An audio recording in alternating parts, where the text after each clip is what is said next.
মুসলমান তোমার কাজ শুধু রোজা রাখা নয়, ও মুসলমান তোমার কাজ শুধু নামাজ পড়া নয়, ও মুসলমান তোমার কাজ শুধু মাতা পিতার খেদমত করা নয়, মুসলমান তোমার আরেকটা সর্বোচ্চ চূড়ার কাজের নাম হচ্ছে আল জিহাদ ফি সাবিলিল্লাহ। অতএব মুসলমান আল জিহাদ ফি সাবিলিল্লাহ, আল্লাহর রাস্তায় জিহাদ করতেই হবে। কথা বলেন ঠিক কিনা?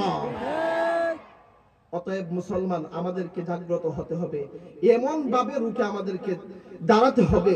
এক নাম্বার বিষয় হইল এই স্বৈরাচার সরকার শেখ হাসিনা জালিমের পতন হয়েছে, আর যেন সে বাংলার ময়দানে মাথা দাঁড় না করাতে পারে। কথা বলেন ঠিক কিনা? তো যাই হোক, আমার আলোচ্য বিষয়টা আমাকে বারবার বলে দেওয়া হয়েছে যেন একটু জিহাদের বিষয়ে আলোচনা করা হয়। ওয়া তুজাহিদুনা ফি সাবিলিল্লাহ বিআমওয়ালিকুম ওয়া আনফুসিকুম। আমরা কোন দিক দিয়ে জিহাদ করছি? শুধুমাত্র ময়দানে নামার নামেই তো জিহাদ নয়, ময়দানে নাহিমা তলোয়ার দিয়ে আঘাত করার নামেই তো জিহাদ নয়। আপনি আপনার ধন সম্পদ, বিল্ডিং, অট্টালিকা ইসলামের জন্য আপনি বিলিয়ে দেন, এটাও একটা জিহাদ। কথা বলেন ঠিক কিনা? ওয়া আনফুসিকুম, এবং যারা রাজপথে রাজ ময়দানে তাদের জীবন দিতেছেন, এটাও একটা জিহাদ। কথা বলেন ঠিক কিনা? আপনি আপনার নফসকে ঠিকঠাক করে ইসলামের পথে আপনি চলতেছেন, এটাও একটা জিহাদ। কথা বলেন ঠিক কিনা? আমরা তো মুসলমানের ঘরের মুসলমান, আমরা কি কথা কই না? আপনারা কষ্ট হইতেছে, আমার কথায় কোনো আঘাত পাইতেছেন না? কথা কই না, আমরা মুসলিমের ঘরে মুসলিম না? আমাদের জন্মটা তো মুসলিমের ঘরে হয়েছে। আর সাহাবায়ে কেরাম কাফেরের ঘরে জন্ম নিয়ে, খ্রিস্টান মুনাফিকের ঘরে জন্ম নিয়ে তারা কিভাবে ঈমান আনলো, ইসলামের জন্য কিভাবে তারা রাজপথে রক্ত ঝরাইলেন, একটু চিন্তা করে দেখেন। যেমন আপনি কার কথা বলবেন? আল্লাহ রাসূলের এক সাহাবী, মদিনার মধ্যে বিখ্যাত লিডারও ছিলেন।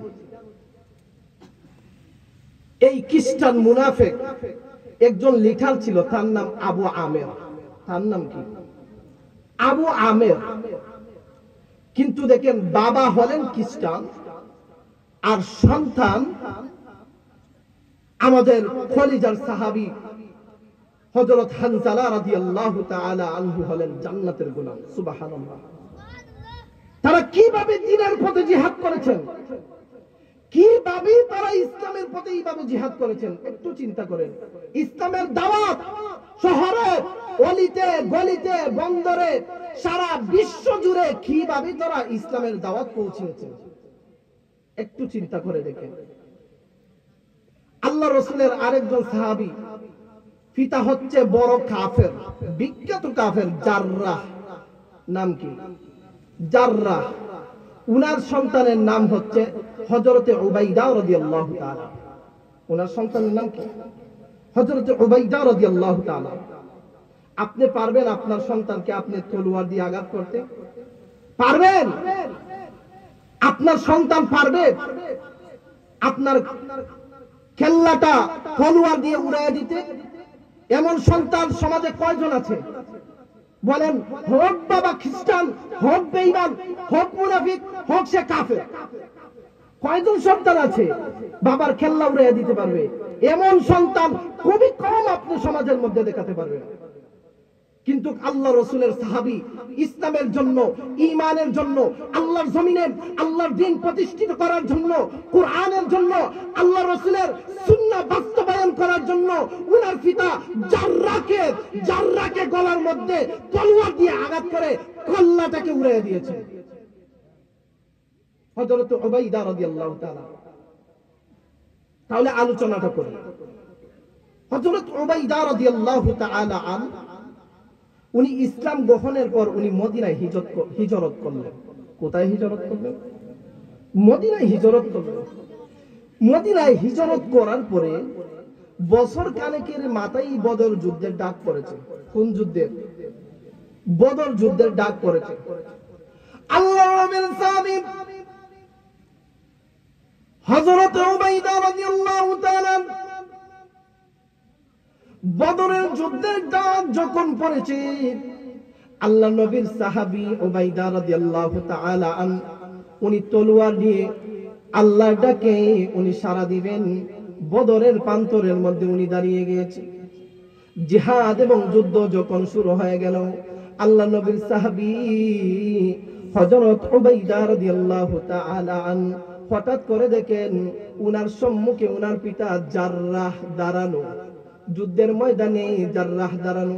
আমার মুসলমান মেয়েরা, উলামায়ে কেরামরা আছেন, পরবর্তীতে জিজ্ঞাসাবাদ করে দেখবেন বদর যুদ্ধ শুধুমাত্র মুসলিম এবং বেঈমানদের মধ্যে যুদ্ধ ছিল না, পিতা এবং সন্তানের মধ্যে যুদ্ধ ছিল, চাচা এবং ভাতিজার মধ্যে যুদ্ধ ছিল, মামা এবং বাগনার মধ্যে যুদ্ধ ছিল। আল্লাহর রাসূলের সাহাবী উবাইদা রাদিয়াল্লাহু তাআলা আনহু উনি যখন উনার বাবার সম্মুখে জাররার সম্মুখে উনি দাঁড়াইলেন, উনি মনে মনে ভাবলেন আজকে একটা বছর পরে উনার সঙ্গে আমার সাক্ষাৎ হয়েছে, আমার বাবার কল্লাটা আমি কিভাবে উড়াইয়া দেই।